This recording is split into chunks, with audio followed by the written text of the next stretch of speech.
was written a long, long time ago, but now the original manuscript for Don McLean's American Pie has gone up for auction. Our entertainment correspondent Lucy Cotter reports.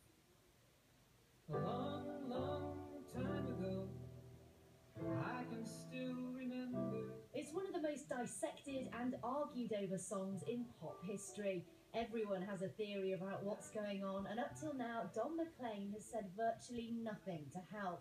However, now the mysteries are finally to be revealed. What you have in the manuscript is how we got to that stage. It's the creative process from the beginning to the end.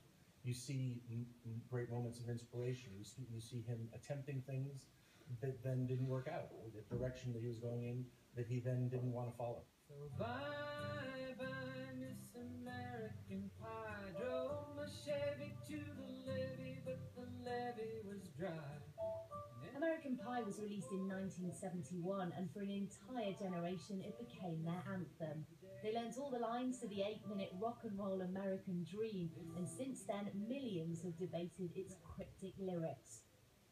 On sale were 16 pages of handwritten notes which have been hidden away for 43 years, and such is its significance, it sold for over £800,000. Like all great songs, it's very hard to put your finger exactly on what it is. It's a great tune apart from anything, and the lyrics have become the thing that people focus on. But actually, if you think about it, it's a very easy song to hum along to. It's like one of those timeless, almost nursery rhyme kind of melodies. When asked what the song meant, Don McLean has said in the past, "It means I never have to work again." Now the wait for fans is over, and the secrets of the song of the century can be explained. Lucy Cotter, Sky News. In our Central London studios, Saul Levitt, founder of MissAmericanPie.co.uk, who spent years researching the lyrics. Okay, tell us what some of them mean. Things like the jester. Who was the jester? Who was the king and queen, to start with? Yeah, the jester was Bob Dylan, and it says, the jester sang for the king and queen. The king and queen's actually a pub in London, the first place that Dylan performed, and the coat he borrowed from James Dean is the coat that James Dean wore in Rebel Without a Cause, that's on the front cover of Bob Dylan's Freewheeling album. So there are lots of these kind of musical references, but also lots of references to that era in time. Don McLean's really talking about living through an era of change, the 50s and 60s, and even onwards, to a loss of innocence. It goes from post-war kind of optimism after the Second World War to the death of JFK and the nuclear things that happened in the US with sort of Cuba and all these things, all these events through Don McLean's eyes, really. So he talks about being a paperboy and reading the news about the death of Buddy Holly, someone that he really admired. Okay, so let me ask you about lots more lyrics to ask you about. I can't remember if I cried when I read about his widowed bride. So that's about Buddy Holly's wife, who was actually pregnant when he passed away. Obviously a very sad story, and as I say, someone he really idolised. And also some other really interesting lyrics. Drove my Chevy to the levee, but the levee was dry, and good old boys were drinking whiskey and rye. It could just be driving a pickup truck and having a drink on the riverbank, but actually the levee was a bar that he used to go to in New Rochelle, where he lived, which closed down. They used to go to listen to music there. And rye could be whiskey distilled from rye, but actually also a place just a few miles away from there, so they had to find a new place to go to drink, so they went to drink in rye.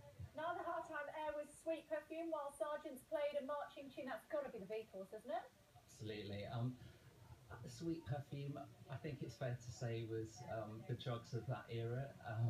The Sergeants, obviously the Beatles, and Sergeant Pepper. Yeah.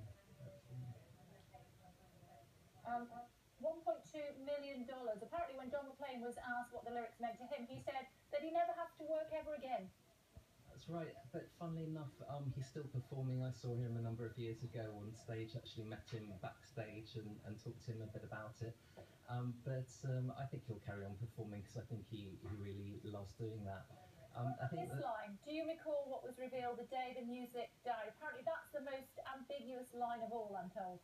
it's funny because I've not speculated a lot about that one. I think it's again really open to interpretation, but I think what it can be reference to is that kind of loss of innocence at that time.